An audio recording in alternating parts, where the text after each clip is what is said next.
Já aconteceu de você investir um valor na renda fixa e uns 5 ou 6 dias depois você foi lá olhar o valor que você tinha investido e o seu saldo havia diminuído? Tipo assim, você investiu R$1.000 no Tesouro Direto, aí no dia seguinte ou alguns dias depois você foi olhar e tinha lá, o seu saldo era R$980, R$970 ou alguma coisa parecida. Isso acontece e é normal. E aconteceu com um colega meu, um cara que eu admiro muito, porque todo mês ele sempre consegue guardar um dinheirinho, ele deixa na poupança. Aí um dia eu falei para ele sobre alguns investimentos, falei do Tesouro Direto, falei sobre IPCA, CDB e outras coisas. Ele resolveu investir no Tesouro Direto. E ele ficava acompanhando o saldo, aí uma semana, 2 semanas depois, o saldo dele começou a diminuir. E ele começou a ficar preocupado, porque diminuía cada vez mais, diminuía R$2, daqui a pouco diminuía 5, 10, 15. E aí ele ficou muito agoniado com isso. Um dia eu perguntei para ele, e aí, como é que tá lá os investimentos? Aí ele falou, eu tirei tudo, deixei na poupança. E ele me explicou o motivo. Aí eu tentei dialogar com ele, mas daquele dia para cá ele não quis saber mais sobre o Tesouro Direto. Quando ele viu o saldo dele diminuindo, que ele achou que talvez fosse uma poupança que rende mais do que a poupança tradicional, provavelmente foi o que ele pensou, e aí ele viu lá o seu saldo diminuindo, então o cérebro dele ativou o modo sobrevivência e ele caiu fora, não quis mais saber disso. Esse caso que aconteceu com o meu amigo é algo que acontece com muitos iniciantes, muitos se assustam e acabam fazendo exatamente a mesma coisa que ele fez. Assumem um prejuízo desnecessário e ainda pagam o IOF, tudo por agir de forma precipitada. Mas por que essa variação acontece se nós estamos falando de renda fixa? Fica até o final desse vídeo que você vai entender tudinho. Quando você compra um título do Tesouro Direto, ele promete uma taxa de juros anual. Suponhamos que você comprou ou investiu em um título com vencimento para 2030 e esse título ele paga 12% ao ano.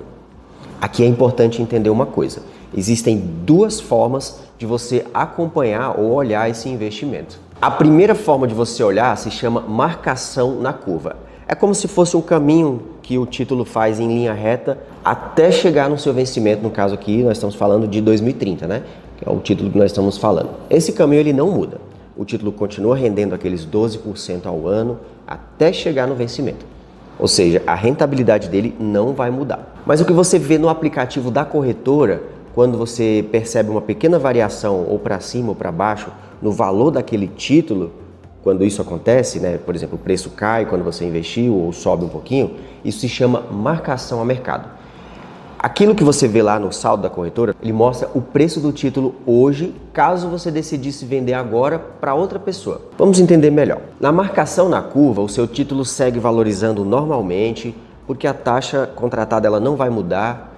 Já na marcação a mercado, não estamos falando da taxa de juros daquele ativo, mas nós estamos falando do preço dele naquele momento em que você está olhando. Caso você decida vender antes do vencimento, vai ser aquele preço que você está enxergando lá na corretora.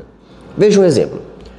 Se 2 meses depois que você comprar um título, aquele título de 12%, suponhamos que 2 meses depois o mercado agora está emitindo títulos, a taxa de juro caiu e agora os títulos que tem disponível no mercado pagam 10% ao ano, ao invés dos 12% do título que você adquiriu. Então, o preço daquele ativo que você tem, ele vai valorizar. Por quê? Pensa comigo. Qual seria mais vantajoso? Comprar um título que agora está pagando 10% ao ano, caso alguém decida investir ali naquele momento, ou comprar um título, aquele título que você tem que paga 12% ao ano? Com certeza, o seu vale mais a pena. Porque, pensa comigo, 12% vai render mais do que os 10%, obviamente. Então, por isso que naquele momento, o seu título ele fica mais valorizado. O preço dele sobe porque ele se torna mais atrativo para as pessoas caso você decida vender ele antes do vencimento.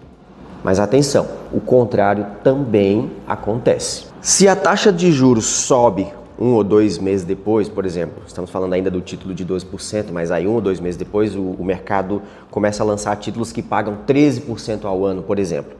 Agora o seu título ele vai desvalorizar caso você decida vender antecipadamente. Aí vem aquela pergunta novamente, qual é mais vantajoso? Comprar os títulos que o mercado está oferecendo que paga 13% ao ano ou o seu título que paga apenas 12% ao ano?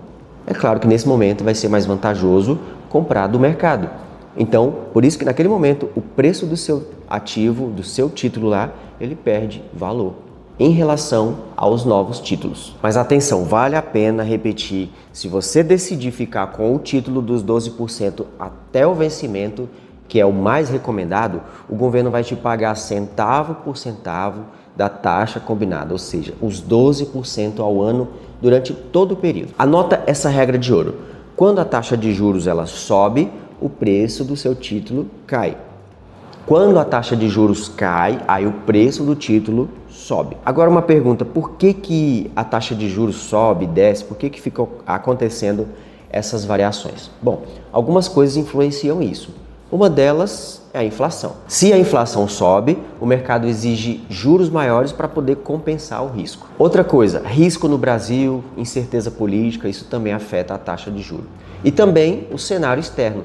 Juros subindo nos Estados Unidos, por exemplo, podem fazer investidores saírem do Brasil e isso cria variação no preço dos nossos títulos. Num outro vídeo eu posso explicar com mais detalhes sobre essas variações. Agora voltando ali para o prejuízo no início do vídeo. O prejuízo que você vê ali no aplicativo, na tela da corretora, aquilo ali é virtual. Ele só se torna real se você clicar no botão e vender.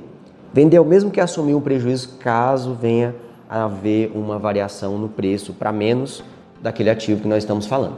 Mas se você levar o título até a data do vencimento, vale a pena repetir, o seu lucro estará garantido independente de qualquer oscilações que tenham ocorrido no meio do caminho. Ao investir no Tesouro Direto, o ideal é que seu objetivo seja o longo prazo. Por isso que não faz sentido você ficar olhando o saldo todo dia.